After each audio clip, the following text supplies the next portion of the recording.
আসসালামু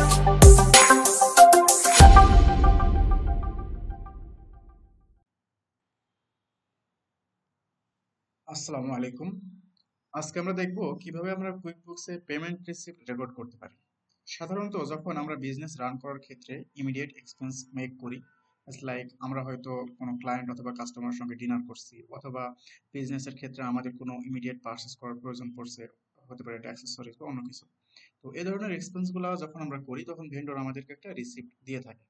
তো এই রিসিপ্টটা যদি আমরা কুইকবুকসে আপলোড করে দিই সিম্পলি, তাহলেই কুইকবুকস ওখানকার ডেটাগুলো রিড করতে পারে। তো চলুন দেখি এ ধরনের রিসিপ্টগুলোকে আমরা এক্সপেন্স হিসেবে কিভাবে রেকর্ড করতে পারি। তো এর জন্য আমরা লেফট নেভিগেশন প্যানেল থেকে দেখতে পাচ্ছি এখানে ট্রানজেকশন আছে। ট্রানজেকশনের উপরে কার্সর রাখলে আমাদের এখানে রিসিপ্ট অপশনটি শো করবে। আমরা রিসিপ্টে ক্লিক করছি।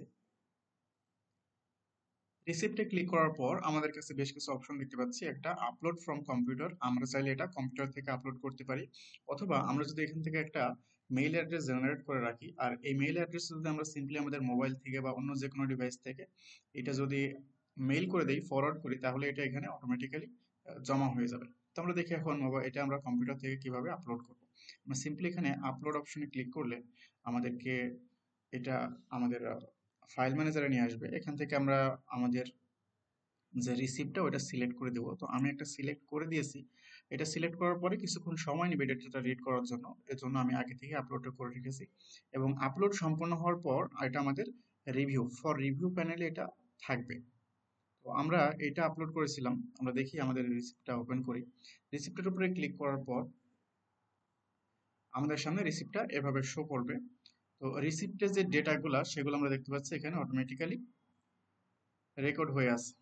তো আমরা এখানে দেখতে পাচ্ছি কিছু জায়গা ফিল করার জন্য বাকি আছে, আমরা এগুলো ফিল করব। পে এখানে আছে, অ্যারোমা ক্যাফে, আমরা পেইটা সিলেক্ট করে দিব। যদি পেইটা আমাদের এখানে যদি ওই স্পেসিফিক ভেন্ডরটা না থাকে, সেক্ষেত্রে আমরা জাস্ট এখানে লিখে দেব এবং এটা আমরা অ্যাড করে নিলাম। এরপরে কোন ব্যাংক থেকে আমাদের এই পেমেন্টটা হয়েছে, আমরা ধরে নিচ্ছি এটা আমাদের স্যাম্পল ব্যাংক থেকে হয়েছে।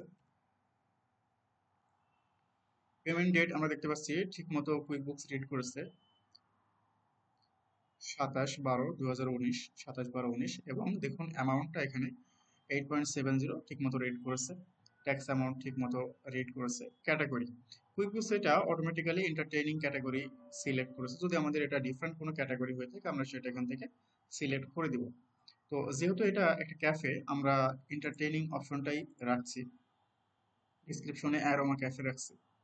রেফারেন্স নাম্বার, এখানে যদি আমাদের কোনো রেফারেন্স নাম্বার দেওয়ার প্রয়োজন পড়ে, সেক্ষেত্রে আমরা এখান থেকে যে এখানে একটা ডিটেলস নিয়ে এখানে রেফারেন্স নাম্বার হিসেবে দিতে পারি।